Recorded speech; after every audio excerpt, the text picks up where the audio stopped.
عليكم ورحمة الله وبركاته. شكرا مولانا على بشيرا. إن الحمد لله نحمده ونستعينه ونستغفره ونؤمن به ونتوكل عليه ونعوذ بالله من شرور أنفسنا ومن سيئات أعمالنا من يهده الله فلا مضل له ومن يضلله فلا هادي له ونشهد أن لا إله إلا الله وحده لا شريك له ونشهد أن سيدنا ومولانا محمدا عبده ورسوله أرسله الله تعالى بالحق بشيرا ونذيرا وداعيا إلى الله بإذنه وسراجا وقمرا منيرا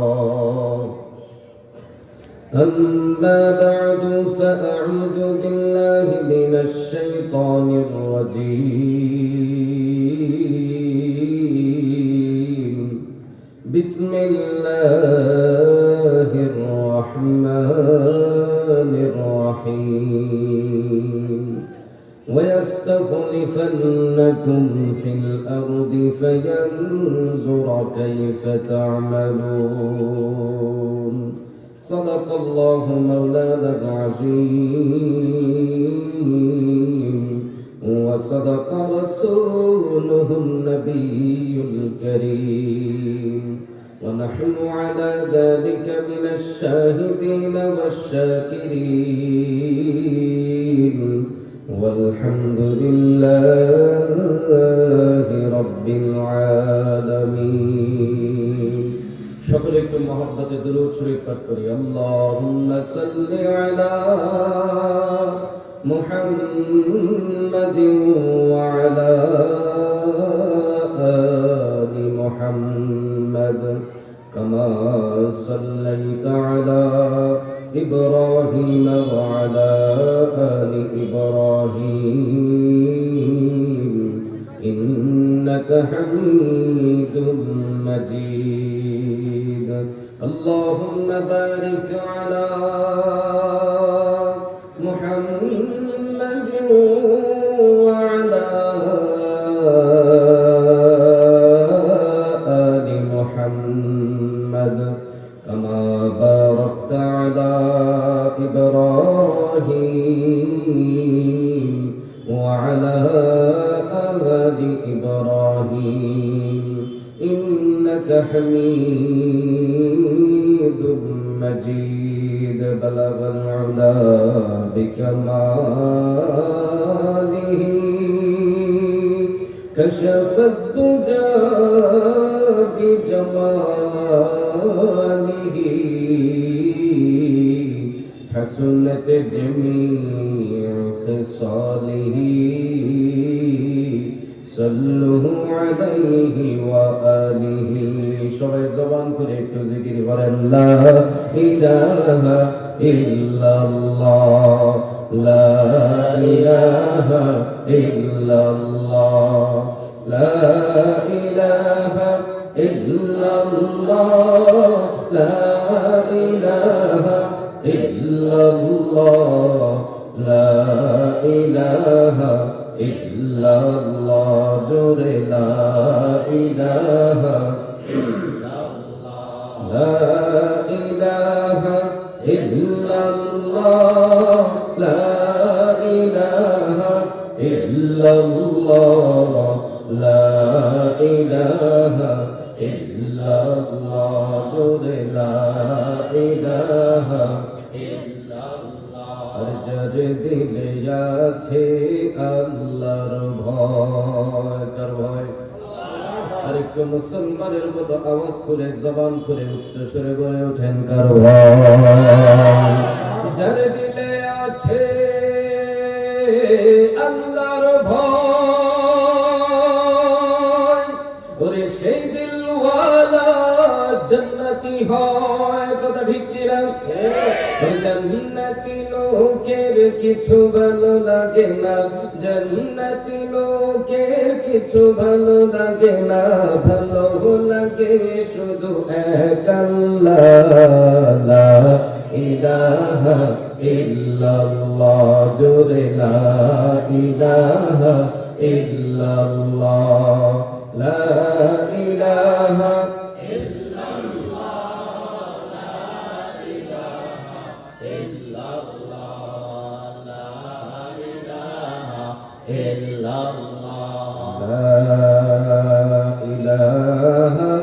ইল্লাল্লাহু মুহাম্মাদুর রাসূলুল্লাহ সাল্লাল্লাহু আলাইহি ওয়াসাল্লাম। মাঝিরা মৌজার আহমদিয়া ফাজিল মাদ্রাসা, বাইতুল মামুন এতিমখানা ও মোহাম্মদিয়া হাফিজিয়া মাদ্রাসার উদ্যোগে হাফেজ ছাত্রদের পাগড়ি প্রদান এবং হেফজখানা এতিমখানার বহুতল ভবন নির্মাণের লক্ষ্যে 2 দিন ব্যাপী 46তম বার্ষিকী ওয়াজ ও দোয়ার মাহফিলের আজকের প্রথম দিনের সম্মানিত সভাপতি, প্রধান অতিথি, বিশেষ অতিথি, মঞ্চে উপবিষ্ট হযরত ওলামায়ে কেরাম, আমার সামনে উপবিষ্ট এবং আমার আশেপাশে আমার পিতৃতুল্য শ্রদ্ধাভাজন ব্যক্তিত্ব মুরব্বিয়ানে কেরাম এবং আমার কলিজার টুকরা যুবক ভাইরা ও পর্দার অন্তরালে আমার পর্দাবেশী মা ও বোনেরা, সর্বপ্রথমে আমি মহান আল্লাহ রাব্বুল ইজ্জতের দরবারে লক্ষ্য করে শুকরিয়া আদায় করছি। আল্লাহ তাআলা দুনিয়ার জমিনের সমস্ত কাজ থেকে আমাকে আপনাকে ফারিক করে, যাচাই করে, বাছাই করে, চয়েস করে, পছন্দ করে, মহব্বত করে, ভালোবেসে অত্র এই বিস্তীর্ণ সামিয়ানার নিচে, রহমতের সামিয়ানার নিচে জান্নাতের বাগানে আসার এবং বসার তৌফিক দান করেছেন। ঠিক কিনা বলেন?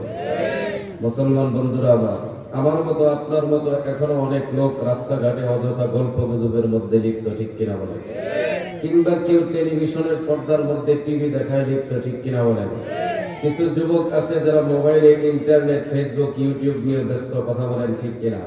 আল্লাহ ওই সমস্ত কাজ থেকে আমাদেরকে ফারিক করে, বরং মায়া করে, মহব্বত করে এই জান্নাতের বাগানে বসাইছেন। লাভ হয়েছে না লস হয়েছে? সবাই আওয়াজ দিয়ে কর। এই জান্নাতের বাগানে কি সবাই চাইলেই বসতে পারে? জোরে বলেন পারে? নিঃসন্দেহে পারবে না।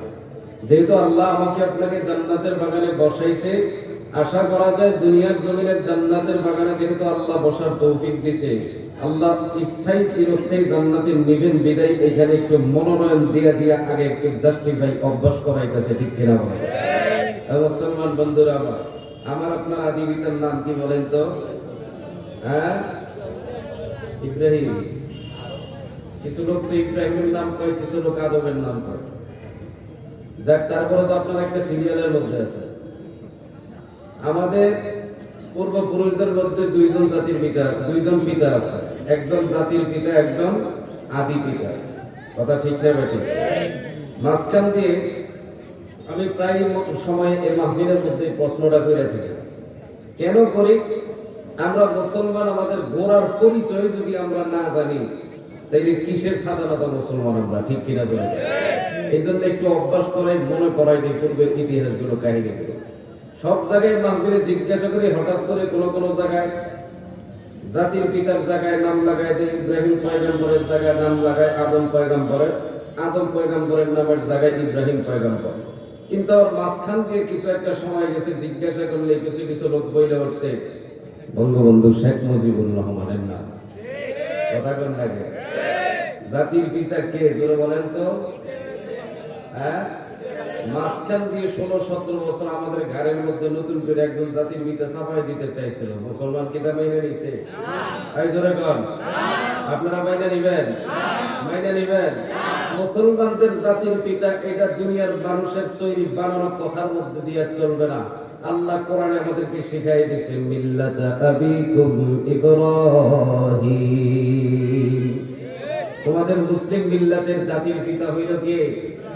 এই জোরে কোন। বাবার নাম জোরে কইতে অসুবিধা আছে? জোরে কর।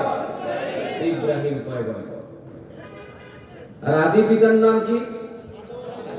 হযরতে আদম পয়গম্বর। সবাই স্বীকার করছেন তো? আমরা কার সন্তান? আদম পয়গম্বর আলাইহিস সালাতু ওয়াস সালামের সন্তান। বাপের পরিচয় যদি সন্তান ঠিক মতো না দিতে পারে, আমাদের দেশে বলে তাকে জারদ সন্তান। ঠিক কিনা বলেন? ঠিক না? আচ্ছা, মুসলমান বন্ধুরা আমার গভীর মনোযোগ। আমার পিতা, আপনার পিতা, আদি পিতারে আল্লাহ পাক রব্বুল আলামিন যখন বানাইছে তখন একটা ঠিকানা দিয়েছে, একটা বাড়ি দিয়েছে। বাড়িটা কই? দেখছেন? আদম পয়গম্বরকে আমরা পিতা বানাইছে, কিন্তু বাপের বাড়ি কই এটা সবাই জানে না। বাপের বাড়ি কই এটা সবাই জানে না, সন্দেহ ভাবে করে। যদি না বলতে পারেন তাইলে কিন্তু মিস করবেন, লস করবেন। সবাই এক বাক্যে এক চিত্তে কোন বাপের বাড়ি কই, আবার কর, তাইলে বুঝলেন আমার আদি পিতার বাড়ি কই? জান্নাতে। আচ্ছা, আপনাদের এই মাজিনা এলাকার মধ্যে যদি কোনো বাপ মারা যায়, বাপ মারা যাওয়ার পরে বাবার অবর্তমানে ওই বাবার যত সবই সম্পত্তি, ধন পয়সা, টাকা পয়সা যা কিছু আছে সবকিছুর মালিক ওয়ারিশ সূত্রে কারা হয়? বাবা দিলেও হয়, না দিলেও ওয়ারিশ সূত্রে হয়ে যায়। ঠিক কিনা বল? যদি সন্তান যদি সুসন্তান হয়, আর কুসন্তান হইলে তো মাঝে মধ্যে বাবাই ত্যায্য করে দেয়, আছে না নাই?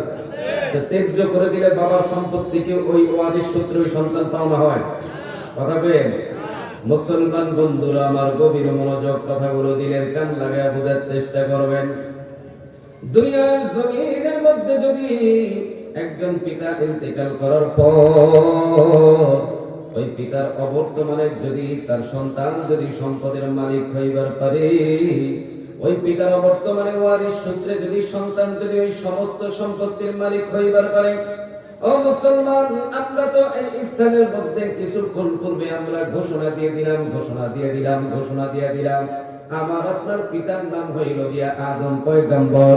আর আমরা যদি আদম পয়গম্বরের সন্তান হয়ে থাকি, বাবার কাজগুলো যদি দুনিয়ার জমিনের মধ্যে সঠিকভাবে রাসূল সাল্লাল্লাহু আলাইহি ওয়াসাল্লামের তরিকা অনুযায়ী যদি আল্লাহকে দুনিয়ার জমিন থেকে রাজি খুশি করে যেতে পারি, প্রত্যেকটা মুসলমান যারা এখানে আছে আদম পয়গম্বরের ওয়ারিশ সূত্রে এক একজন একটা করে জান্নাতের মালিক হয়ে রয়েছে। কথা বলেন ঠিক কিনা? মুসলমান বন্ধুরা আমার,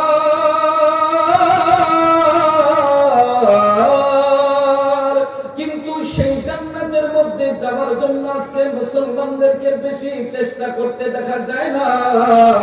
মুসলমানদের সন্তানদেরকে সেই জান্নাতে যাওয়ার জন্য কোন ইবাদত বন্দেগীর মধ্যে লিপ্ত হতে দেখা যায় না।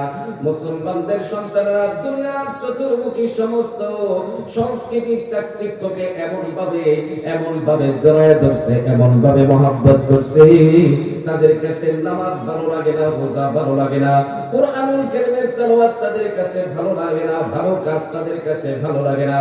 সব সময় শুধু ইহুদি নাসারা কাফেরদের সমস্ত সংস্কৃতি তার কাছে ভালো লাগে। কথা বলেন ঠিক কিনা? আজকে মুসলমানের এই অবস্থা হওয়ার কারণ কি?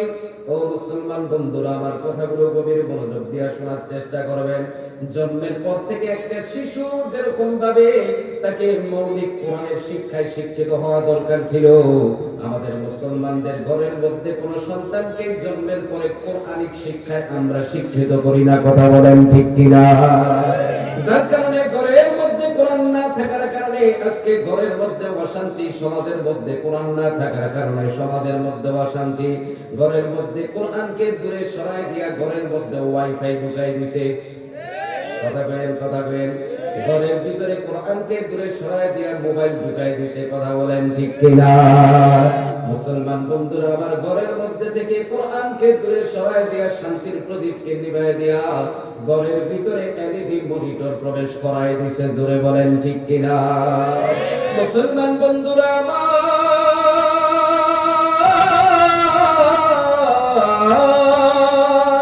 আজকে সমাজের মধ্যে কোরআন না থাকার কারণে সমাজের মধ্যে আজকে শান্তি নাই।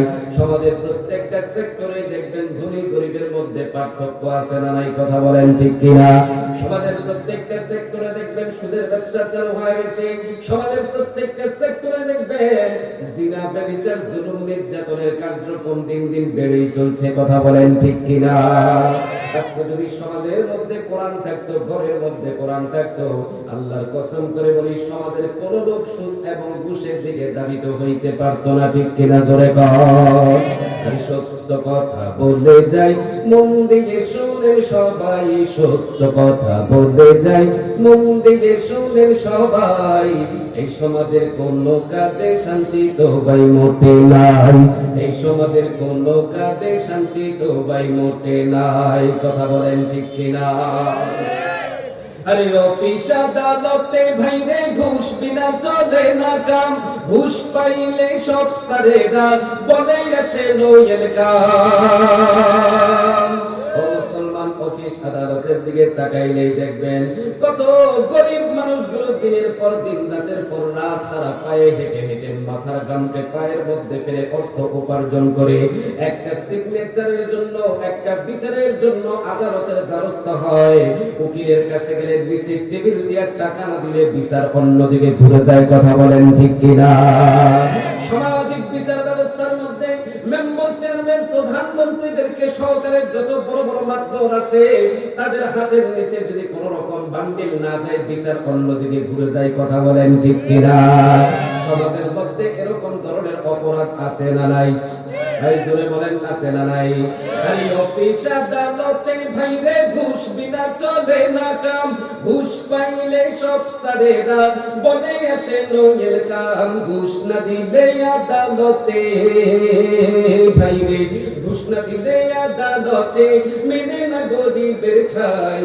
এই সমাজের আদালতে গরিব দুঃখের বিচার নাই। এই মুসলমানের মতো চিৎকার দিয়া জোরে বলতে হবে ঠিক না ঠিক? এই সমাজের আদালতে গরিব দুঃখের বিচার নাই। সত্য কথা বলে যাই, মন দিয়ে শুনেন সবাই, সত্য কথা বলে যাই, মন দিয়ে শুনেন সবাই। এই সমাজের কোন কাজে শান্তি তো ভাই মোটে নাই। ঠিক কিনা জোরে কর। আরো কিছু সত্য কথা আছে, যদি আপনারা আমাকে অনুমতি দেন তাইলে সাপ্লাই দিব। মুসলমানের মতো আওয়াজ দিয়ে জোরে বলতে হবে আল্লাহু আকবার। আর একটু জোরে বলেন আল্লাহু আকবার।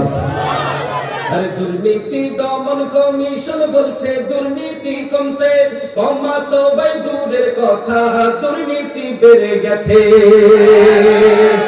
যদি দুর্নীতি বাড়িয়া নাই যাইতো তাইলে মুসলমানের মতো কৃষকের রাষ্ট্রের মধ্যে এই দেশে আলুর কেজি 100 থেকে 150 টাকা কেজি কেন খায়? ও মুসলমান, সারা বছর পর্যন্ত পেঁয়াজের সিন্ডিকেটটা ধরবার পারে নাই। সারাটা বছর পর্যন্ত পেঁয়াজের কেজি 100 থেকে 150, 250 টাকা কেজি পর্যন্ত কিনা খাওয়া লাগছে। কথা বলেন ঠিক কিনা? মুসলমান বন্ধুরা আমার, বাংলার জমিনের মধ্যে এমন এমন কিছু কিছু কুলাঙ্গার আছে যারা গরিব মানুষের পয়সাগুলোকে মাথার গামকে পায়ে ফেলে যেই মানুষগুলো ইনকাম করে, সেই মানুষের টাকায় ট্যাক্স নিয়ে তারা রাতারাতি কেলেঙ্কারি কইরা বড়লোক হইয়া বেগম পাড়ার মধ্যে যায় বাড়ি বানায়। কথা কইেন। ও মুসলমান ইমানদার, বড় দুঃখ লাগে মধ্যবিত্তদের দিকে আজকে তাকায় দেখেন, তারা চোখের পানি ফেলায় কাঁদতেও পারে না, ঘরের এক কিনারার মধ্যে যায় চুপি চুপি আকারে কান্না করে। কারণ 1000 টাকা নোট নিয়ে বাজারের মধ্যে গেলে আগে বাজার করেও ব্যাগের মধ্যে জায়গা দেওয়া সন্তুলন হয় নাই, কিন্তু বর্তমান অবস্থার সময় 1000 টাকা বাজারের মধ্যে নিয়ে যাইতে দেরি, বাজারের ব্যাগের একটা কোনাও পর্যন্ত ভরতে পারে না। ঠিক কিনা জোরে কর। আমি তো হলফ করে করতে পারি, এখানে অনেক মানুষ আছে কয়েক মাস পার হয়ে যায় 1 কেজি গরুর গোশত ঠিক মতো কিনা খাইবার পারে না। কথা বল নাকে? আমাদের দেশের মধ্যে দুর্নীতি আছে না নাই? আর দুর্নীতি দমন কমিশন বলছে দুর্নীতি কমছে, কমা তো ভাই দূরের কথা, দুর্নীতি বেড়ে গেছে। ওই কেউ ধরা খায় কেউ ছাড়া পায়, দেখেন নাই ধরা খায় দরবেশ বাবায় দাড়ি ফালাই দিছে। কথা কয় না, কথা কয় না। রাসূলের সুন্নাতটা পর্যন্ত ফলায় দিয়া মনে করছে পার পাইতে পারবো, কিন্তু না না না, পাপ কোনদিন বাপ কেউ ছাড়ে না। কথা বলেন ঠিক কিনা? ওরে কেউ ধরা খায় কেউ ছাড়া পায়, পায় বাইরে কেউ ধরা খায় কেউ ছাড়া পায় এক চোখানি তীরে ভাই দ্রব্যমূল্যে ঊর্ধ্বগতি দুর্নীতি কমছে কোথায় দ্রব্যমূল্যে ঊর্ধ্বগতি দুর্নীতি কমছে কোথায় সত্য কথা বলে যাই মন দিয়ে শোনেন সবাই সত্য কথা বলে যাই মন দিয়ে শোনেন সবাই এই সমাজের কোন কাজে শান্তি তো ভাই মোটে নাই এই সমাজের কোন কাজে শান্তি তো ভাই মোটে নাই কথা বলেন ঠিক কিনা আরো কিছু সত্য কথা আছে অনুমতি দিলে সাপ্লাই দিমু জোরে তাকবীর দিয়া কোন আল্লাহু আকবার জোরে কোন আমিন আরে নামধারী প্রত্যেক মুসলমান নামাজ রোজা ছাড়িয়া খাজা বাবার নামে গান গায় ঢোল তবলা বাজাইয়া আছে না নাই জোরে বলেন বলবেন হুজুর তারা ঢোল তবলা বাজায় গান গাক আর গিটার দিয়া গান গাক আপনার সমস্যা কি আমার কোনো সমস্যা নাই সমস্যা একটাই আল্লাহ বলছে এ মুসলমান ইমানদার তুমি নিজে জাহান্নাম থেকে বাঁচো এবং তোমার আহল পরিবার পরিজনদেরকে জাহান্নাম থেকে বাঁচাও এজন্যই আপনাদেরকে একটু মেসেজ দেওয়ার জন্য জানাই রে আমার বাংলাদেশের মধ্যে এমন এমন পীরের মুরিদ আপনি দেখতে পাইবেন পীরের দরবারে মুরিদ হওয়ার পরে তার নামাজ নাই রোজা নাই মুখের মধ্যে নবীর সুন্নত দাড়ি নাই মাথার মধ্যে রাসূলের টুপি সুন্নত নাই শরীরের মধ্যে সুন্নতি পোশাক নাই তারপরও সাইজে রইছে বড় পিশাব কথা বলেন ঠিক কিনা পীরের বেটা তোরে দেখলাম পীরের মুরিদ হইছস একদিন নামাজও পড়তে গেলি না কই আমরা মানুষকে লোক দেখানো নামাজ পড়ি না আর যদি আমার নিজেরই নামাজ পড়া লাগে তাহলে পীর সাহেব বয়া বয়া কি করে কথা কোন ঠিক কিনা আমার পীর সাহেব তারে গান শিখায় দেন মুরিদে পীরের নামে গান গায় কয় মুর্শিদ আমার হুজুরে শাকি মহিমা জানে গলার মালা বানাইয়া ধীরে ধীরে জানে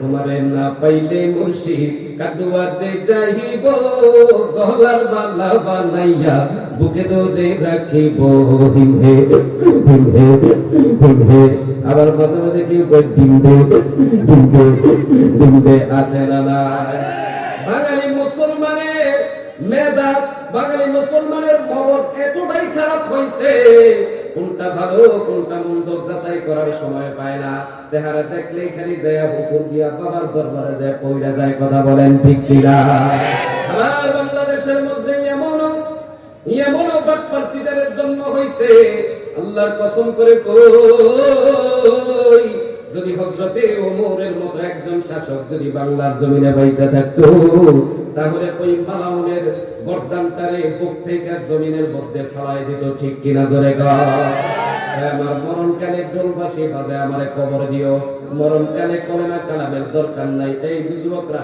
আপনারা ফেসবুকে দেখেন নাই আওয়াজ দেন নাকি কথা কোন ঠিক না বেটি সত্য না মিথ্যা বলতেছি মুসলমান বন্ধুরা আমার গভীর মনোযোগ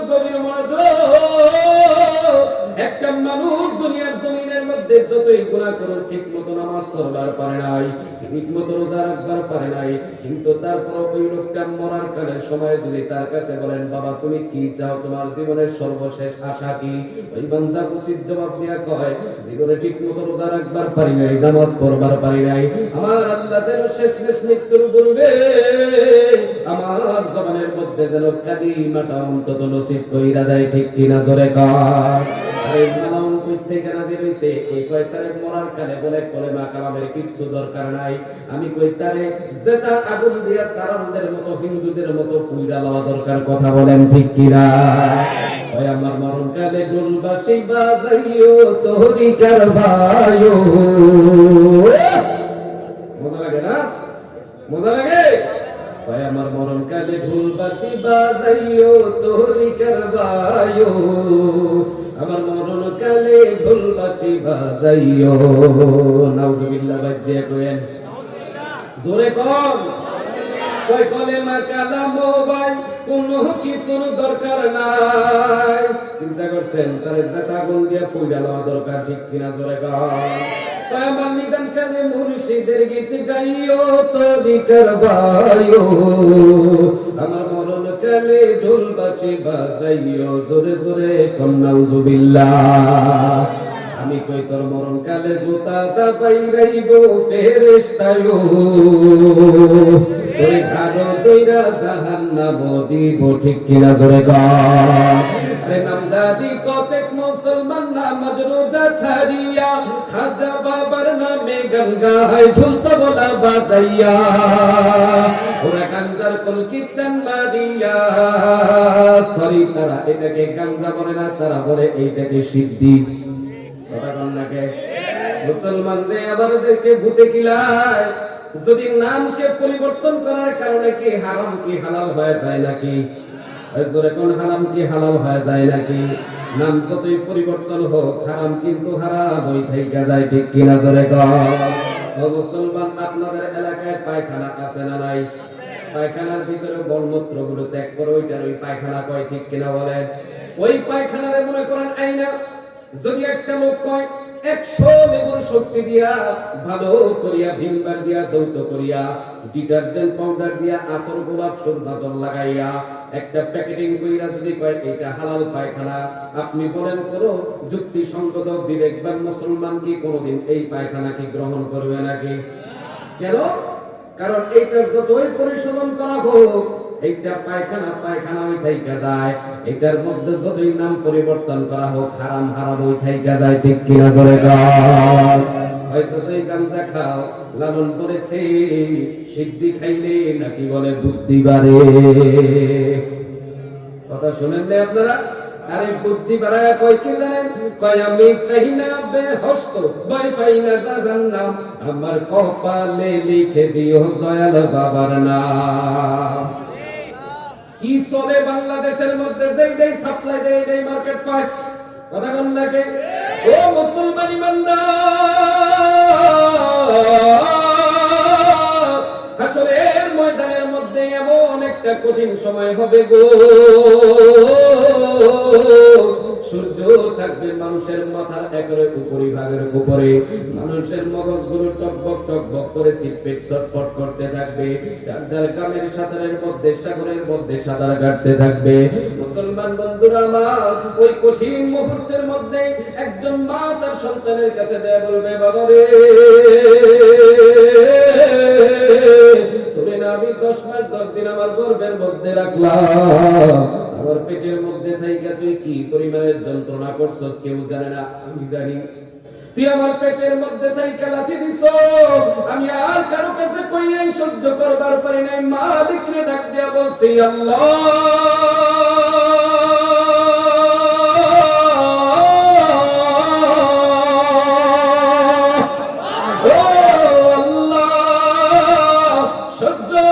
পারি না রে মালিক। তারপর মা দুঃখিনী সন্তানটার জন্ম গ্রহণ করার পরে সব ব্যথা তার চেহারা দেখা ভুইলা যায়। কথা বলেন ঠিক কিনা? ওই মা দুঃখিনী হাসরের ময়দানের মধ্যে সন্তানরা ডাক দেয়া বলবে, বাবা রে আজকে এই কঠিন মুসিবতের সময় একটা নেকির জন্য আটকা বইরা গেলাম, আমারে দিবিনি একটা নেকি দিবিনি। সন্তান বলবে, না গো মা না, এটা এমন একটা সময় আমি তো আমার নিজের চিন্তায় বাঁচি না, ইয়া নাফসি করতে থাকবে। তখন আর দয়াল বাবার খবর কেড়াই লইব। কথা কোন ঠিক কিনা? কথা না গাঞ্জার কল কীর্তন মারিয়া খাজা বাবার শান দেখায়, কেউ বা আবার নবী দাবি করে ঈমানটা হারায়। কথা কইেন ঠিক না বে ঠিক? মুসলমান বন্ধুরা আমার, পুরো দুনিয়ার গোটা দুনিয়ার মানুষ যদি শান্তি খোঁজে, টাকার মধ্যে শান্তি নাই, অর্থের মধ্যে শান্তি নাই, বড় বড় অট্টালিকার ঘরবাড়ির মধ্যে শান্তি নাই, কোন শান্তি নাই, শান্তি নাই। যদি শান্তি পাইতে চাই তাইলে একমাত্র শান্তি দিতে পারে কে? এই মুসলমানের মতো চিৎকার দিয়া জোরে বলেন কে? ওই শান্তি যদি পেতে চাও, আল্লাহ পাক রব্বুল আলামিন একটা মেসেজ দিয়া দিছে, একটা সংবিধান তোমার জন্য আমার জন্য পাঠাই দিছে, আর ওই সংবিধানটার নাম হইল গিয়া আল কোরআন। কথা বলেন ঠিক কিনা? আরে শান্তি পেতে হলে বাইরে করতে হবে খোদার রাজ, আল কোরআনের সমাজ গড়াই মুসলমানেরা সরকার। আরে গণতন্ত্রে নাই রে শান্তি, তোরা মানবতন্ত্রে পাবি ক্লান্তি, শান্তি কোরআনের ছায়ায়, আল কোরআনের সংবিধানে শান্তির কোনো অভাব নাই। জোরে মুসলমানের মতো চিৎকার দিয়া বলেন, কোরআনের সংবিধানে শান্তির কোনো অভাব আছে নাকি? এ মুসলমান ইমানদার, যেই কোরআন আল্লাহ রাব্বুল আলামিন তোমার আমারে দিছে শান্তির জন্য, আজকে সেই কোরআনকে ঘরের মধ্য থেকে দূরে সরায় দিলাম, কোরআনকে সমাজের মধ্য থেকে দূরে সরায় দিলাম, কোরআনকে রাষ্ট্রের মধ্য থেকে দূরে সরায় দিলাম। কারণ কি জানুনি কোরআন দিয়া যদি চালাইতে যাও তাইলে তোমার স্কুল নাট বল্টু আমল নামা সব ফাঁস হয়ে যাবে। কথা বলেন ঠিক কিনা?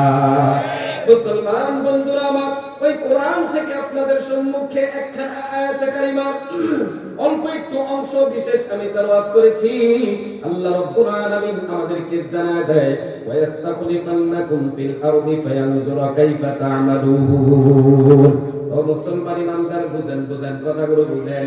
আজকে এইখানে যারা উপস্থিত আছেন, আজ থেকে 100 বছর পূর্বে কি পৃথিবীতে কেউ ছিলেন নাকি? জোরে কয়েন ছিলেন নাকি?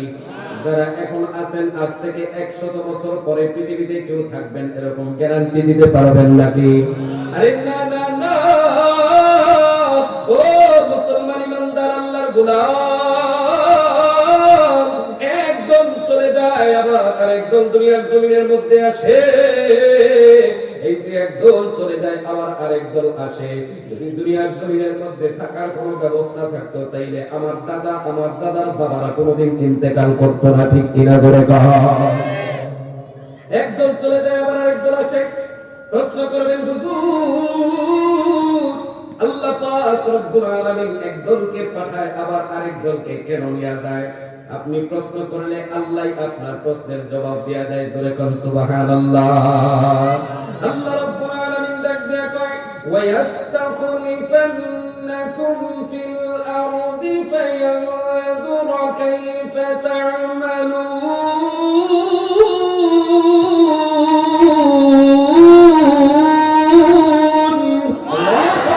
ইমানের পাওয়ার বাড়ায়। জোরে কোন আল্লাহু আকবার। ও মুসলমান ইমানদার, আল্লাহ ডাক দেয়া কয়, বান্দারে দুনিয়ার জমিনের মধ্যে তুমি আসছো, একদল চলে যায় আরেক দলকে আমি কেন আবার পাঠাই জানোনি? বান্দা, দুনিয়ার জমিনের মধ্যে যাইয়া তুমি কোন আমল করবা, কি করবা তুমি কিন্তু জানো না। বান্দা, তুমি যাইয়া দুনিয়ার জমিনে কয়টা মিথ্যা কথা বলবা তা কিন্তু তুমি জানো না। দুনিয়ার জমিনে যাইয়া কয়টা কি পরিমাণের সুদ খাইবা, ঘুষ খাইবা তুমি কিন্তু তা জানো না। দুনিয়ার জমিনের মধ্যে যাইয়া মালিকের সাথে আল্লাহর সাথে কি পরিমাণের নাফরমানি করবা তুমি জানো না। ও বান্দা, এই জন্য তোর জন্য আমি জমিন বানায় দিলাম, আসমান বানায় দিলাম, চন্দ্র বানায় দিলাম, গ্রহ নক্ষত্র তারকারাজি সব কিছু তোর জন্য বান্দা আমি বানায় দিলাম। বান্দা, সব কিছু তোর জন্য আমি বানাইয়া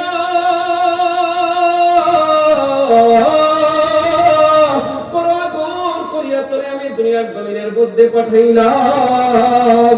যা যা বান্দা, যা তুই আমল করে জেনে তোর আমলটা কেমন ছিল। বুকের মধ্যে হাত দিয়ে প্রত্যেকটা মুসলমান বলতে পারবেন জীবনে কি পরিমাণের নামাজ আদায় করছেন, কি পরিমাণে আল্লাহর সাথে নাফরমানি করছেন। কেউ জানুক আর না জানুক, আল্লাহ জানে আর আপনি জানেন। ঠিক কিনা? জোরে কর। অথচ দুনিয়ার কেউ জানুক আর না জানুক, জানেন কে? এই জোরে বলেন, সবচাইতে বেশি জানেন কে? আল্লাহ ছাড়া দুনিয়ার জমিনে আর কেউ বেশি জানতে পারে না। ও মুসলমান, দুনিয়ার জমিন থেকে বিদায় নেওয়ার পর গভীর মনোযোগ দিয়া বুঝবেন, কারো কারো জন্য এটা জীবনের শেষ কথা হয়ে যাইতে পারে, কারো কারো জন্য এটা জীবনের শেষ ওয়াজ মাহফিল হয়ে যাইতে পারে। রব্বে কারীমের পরেও হাসরের ময়দানের মধ্যে যখন কিনা বিচার কার্য পরিচালনা করার জন্য ডাকবে, একজন লোককে আল্লাহ ডাক দেয়া বলবে, এরে আমার বান্দা, আয় আয়, তোর সাথে আমি কথা বলতে চাই। বান্দারে ডাক দেয়া বলবে, বান্দা, তোর জন্য তো আমি দুনিয়ার জমিন বানাইলাম, আসমান বানাইলাম, চন্দ্র বানাইলাম, গ্রহ দিলাম, নক্ষত্র দিলাম, তারকা দিলাম, সমস্ত নিয়ামত গুলিকে তোর জন্য আমি বানাই দিলাম। আমার কাছে এসে জানাই দে, এখন বল দুনিয়ার জমিনের মধ্যে আমি মালিকের কি হুকুমগুলো পালন করছিস? বান্দা তখন বলবে, আল্লাহ, আপনার দেখি কোনো খবর নাই। এই এই যে মাদিনা মৌজার আহমদিয়া ফাজিল মাদ্রাসার হুজুরকে জিজ্ঞাসা কইরা দেখে, বিশ্বাস না হয় জিজ্ঞাসা কইরা দেখেন, আমি তো নামাজের কাতারের সামনের মধ্যে ছিলাম, কোনোদিন সুদ খাই নাই, কোনোদিন ঘুষ খাই নাই, অন্যের উপর কোনোদিন জুলুম করি নাই, কোনো নির্যাতন করি নাই। এই কথা বলার পর আল্লাহ ডাকতে বলবে, রে নাফরমান, এইটা তুই দুনিয়ার জমিনের আদালতের মধ্যে কোনো আদালত পাও নাই রে, যে দুনিয়ার জমিনের আদালতের মধ্যে সত্য মিথ্যাকে যাচাই করার জন্য সাক্ষীর ব্যবস্থা করা হয়। কথা বলেন ঠিক কিনা? মনে মনে ভাবছে, আল্লাহর কাছে তারা একটা মিথ্যা কথা বললেই আল্লাহ ধরবে কেমনে? আল্লাহ কয়, না রে নাফরমান, না, আজকে এমন এক জায়গার মধ্যে দাঁড়াইছো, তুই মিথ্যা বলেও কোনো পার পাইতে পারবি না। আল্লাহ রাব্বুল আলামিন বলেন, আল-ইয়াউমা নাখতিমু আলা আফওয়াহিহিম ওয়া তুকাল্লিমুনা আইদিহিম ওয়া তাশহাদু আরজুলুহুম বিমা কানু ইয়াকসিবুন। আল্লাহ ডাক দিয়ে বলবে, নাফরমান বান্দা,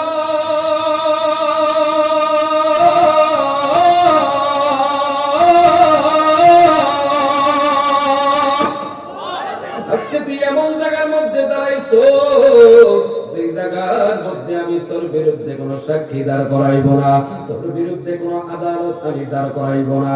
আজকে তোর জবানের মধ্যে আমি মালিক মোহর মাইরা দিব, জবানটারে আমি বন্ধ কইরা দিব, তোর হাতের জবানকে আমি মালিক কইরা দিব, তোর পায়ের জবানকে আমি কইরা দিব, তোর অঙ্গ প্রত্যঙ্গের চোখের জবানগুলোকে আমি মালিক কইরা দিব। হাত মালিক রে ডাক দিয়া বলবে, আল্লাহ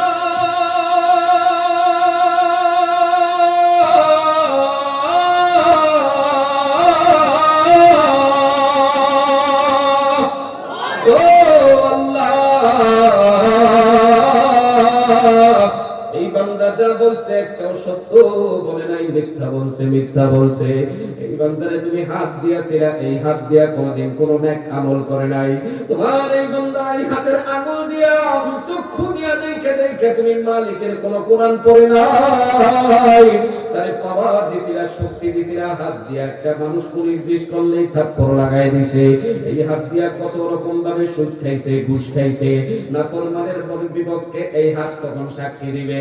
হাতের অবস্থা দেখে নাফরমান চোখের পানি ফেলায় চিৎকার দিয়ে বলবে, হায় আফসোস, দুনিয়ার জমিনে এই হাতের জন্য কতই না আমি যত্ন করলাম।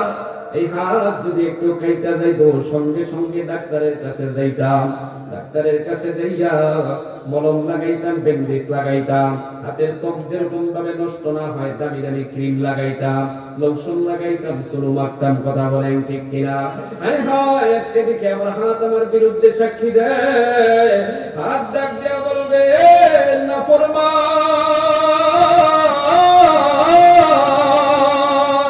আল্লাহ পাক রব্বুল আলামিন এই হাত নামক নিয়ামতকে তোর মত নাফরমানের বডির মধ্যে 60 বছর 70 বছরের গোলামি করার জন্য তোর কাছে আমারে পাঠাইছে। আমি মূলত তোর গোলাম না রে, আমি মূলত হইলাম গিয়া আসমান ওয়ালার গোলাম। জোরে বল, আসমান ওয়ালার গোলাম। কারা আমরা? সবাই কার গোলাম? জোরে বলেন, কার গোলাম? ও মুসলমান ইমানদার, পা তখন সাক্ষী দেয়া বলবে, মালিক রে, এই পা দিয়া কান দিয়া আজান শুনছে, মসজিদের মধ্যে পা দিয়া কোনদিন হাইটা হাইটা তোমার ইবাদত করে নাই। এই পা দিয়া দিয়া তাফসীর কোরআনের মাহফিলের কানের আওয়াজ শুনছে, কিন্তু পা দিয়া হাইটা কোনদিন তাফসীরের মাহফিলের মধ্যে যায় নাই।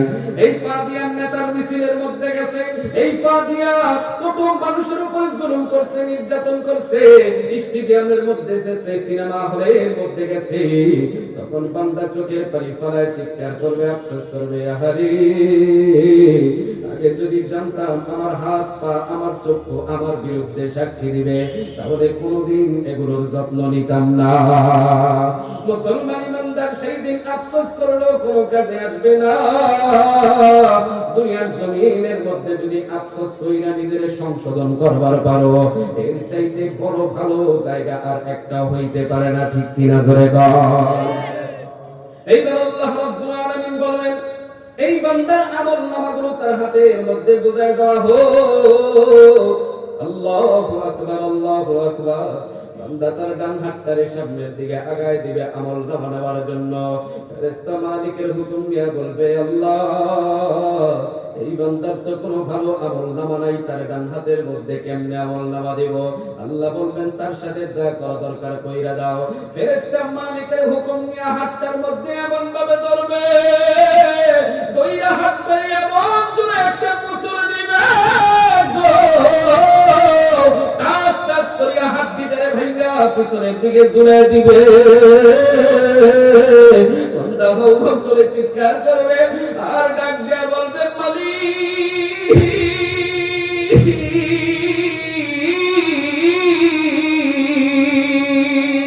ও মালিক রে, সহ্য করতে পারি না রে মালিক, সহ্য করতে পারি না। তারপরে বান্দা বাম হাতটারে সামনের দিকে আগায় দিবে আমল নামা নেওয়ার জন্য। মুসলমান বন্ধুরা, আমার সময় কম, সংক্ষিপ্ত আকারে বলে যায়, বান্দা যখন বাম হাতটারে সামনের দিকে আগায় দিবে আমল নামা নেওয়ার জন্য, মালিকের হুকুম নিয়ে ফেরেশতা বান্দার তখন বাম হাতের মধ্যে আমল নামা দিবে না, বান্দার বুকের মধ্যে ধইরা আগে একটা চিহ্ন করবে, চিহ্ন দিয়া বুকের মধ্যে এমন জোরে একটা গর্ত করবে গো, গর্ত কইরা কলিজাটা ছিদ্র কইরা দিবে, বুকটারে কানা কইরা গর্ত কইরা দিবে, পিছন দিক দিয়া গর্তটা বের হয়ে যাবে, বাম হাতটারে তার বুকের মধ্যে ঢুকায় দিবে, আর বান্দা ডাক দিয়ে বলবে, মালিক,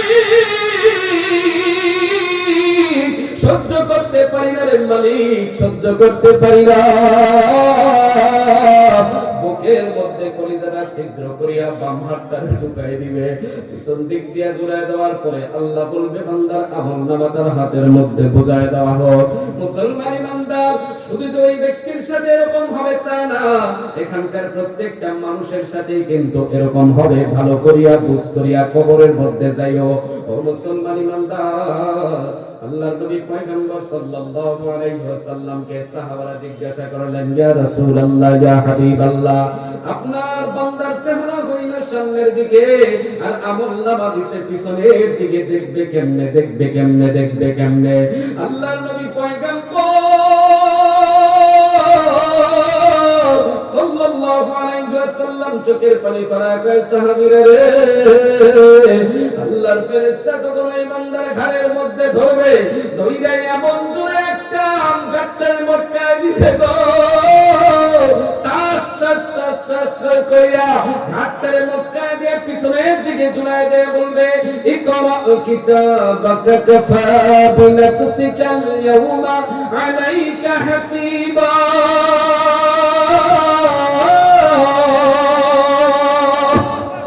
এ বান্দা, কি এমন আমলনামা করছস দে,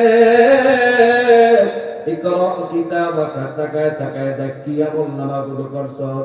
তখন বান্দা আমলনামার দিকে তাকাইবে আর চোখের পানি ফেলা একটা চিৎকার দিয়ে দাঁড়িয়ে বলবে, মালি হাদাল কিতাব,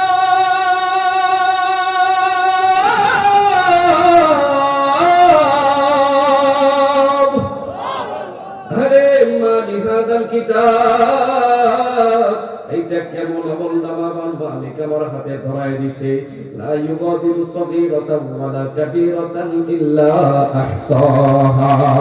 এইখানে থেকে কোন ছোট ছোট একটা গুনাহ বাদ নাই, সব এখানে তুইলা ধরছে, বড় বড় কবিরা গুনাহ একটা বাদ নাই, সব তুইলা ধরছে। কোন দিন একা একা গোপনে যে গুনাহ করছি কেউ দেখে নাই, কেউ জানে নাই, আল্লাহ দেখি এইটাও আমার সামনে উপস্থিত করায় দিছে। বান্দা তখন আমলনামা দেই একটা চিৎকার দিবে গো,